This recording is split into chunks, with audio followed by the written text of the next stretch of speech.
Tariki ya 4 Nyakanga 1994 yabaye intangiriro y'u Rwanda rushyashya kandi rubereye buri wese. Usibye guha buri wese uburenganzira bwo kubaho mu gihugu cye, byanatumye umunyarwanda agira agaciro mu ruhando mpuzamahanga, n'izina ry'u Rwanda riyogera hose ku isi. Mu mwaka wa 1963 hashinzwe umuryango w'ubumwe bwa Afurika waje kuba Afurika yunze ubumwe.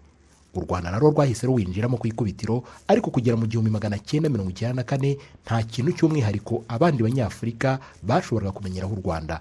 Nyuma y'uko u Rwanda rubohowe mu 1994 ibyo byarahindutse. Isura nshya y'u Rwanda yatangiye kumenyekana no muri Afurika yose. Dufashe ingero nke nko muri 2004, bwa mbere mu mateka u Rwanda rwohereje ingabo gufasha kubungabunga amahoro hanze yarwo. Aho ni Darfur muri Sudani, mu butumwa bw'amahoro bwari ubw'umuryango wa Afurika yunze ubumwe, AMIS mu magambo ahinnye. Nyuma yaho u Rwanda rwohereje izindi ngabo muri Sudani y'Epfo. Abaturage b'icyo gihugu bishimira kubona ingabo zikora imirimo irenze yo kubungabunga amahoro, ahubwo zijya no mu bikorwa by'ubutabazi. What we have learned among ourselves and the Rwandese soldiers here is icyo twigiye ku ngabo z'u Rwanda ni umutima w'ubuvandimwe. Bari hano kudufasha, bazi ibibazo byacu, bazi neza ibyo dukeneye, ibyo nibyo badukorera. Muri 2014 u Rwanda rwohereje izindi ngabo zo gufasha kubungabunga amahoro muri Repubulika ya Centrafrica, mu butumwa bwa Afurika yunze ubumwe bwaje gusimburwa n'ubwo umuryango w'abibumbye. Ku buryo bw'umwihariko muri 2020 u Rwanda rwafashe Centrafrica gukora amatora mu mutekano usesuye. Bibi byishimo muri Centrafrica uhereye ku mukuru w'igihugu bwe. Je remercie très sincèrement le président Paul Kagame. Ndashimira mbikuye ku mutima wa Perezida Paul Kagame, guverinoma y'u Rwanda n'abaturage b'u Rwanda ku musanzu wabo. Mu by'ukuri baradufashije mu mutekano w'uru rugendo rw'amatora. Umutekano wanafashije abaturage ba Centrafrica kujya mu matora ntacyo bikanga. Rwose turashimira. Kuva u Rwanda rwakohereza ingabo mu butumwa bwa Loni byafashije kubungabunga umutekano mu gihugu. Rwose ndashima. Kubera ubwitange bw'ingabo z'u Rwanda ku baturage basanzwe ba Centrafrica, izina u Rwanda rifite agaciro kanini. En pleine sécurité, là vous voyez. Fite umutekano usesuye. Reba hariya turinzwe n'ingabo z'u Rwanda. Ni ingabo zifite discipline. Ni ingabo nakuriye ingofero. Ingabo navuga ko ari ingabo zihagarariye Afurika. Abanyarwanda bakoze akazi keza.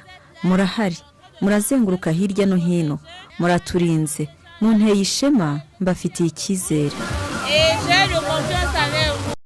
Muri Afurika u Rwanda ntiruzwe ku musanzu rutanga mu kubungabunga amahoro gusa, ahubwo rwanafashe iya mbere mu guharanira ko abanyafurika bagira agaciro bakabaho badasindagizwa n'amahanga.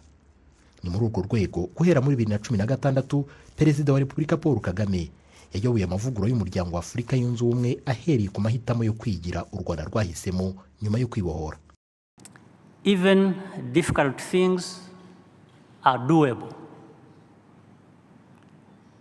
N'ibintu bikomeye birashoboka.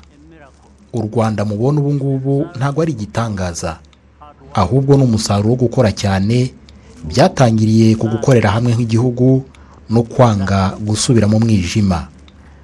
Mu gihe twiyemezaga gushyira mu bikorwa ibyifuzo byacu, twabanje guhindura imyumvire no kwanga gusindagizwa.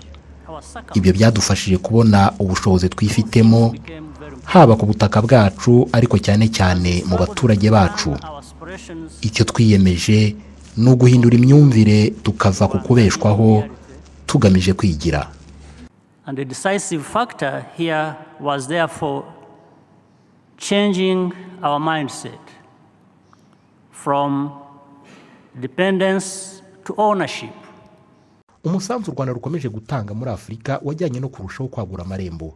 Ubu sosiyete y'indege Rwandair yerekeza mu byerekezo byinshi ku mugabane wa Afurika. Abanyafurika benshi bitabira gusura u Rwanda, dore ko rwanafashe iya mbere mu kuborohereza kurwinjiramo, bahabwa viza bakigera ku mipaka yarwo. Jean Damascene Manishimwe, Televiziyo y'u Rwanda.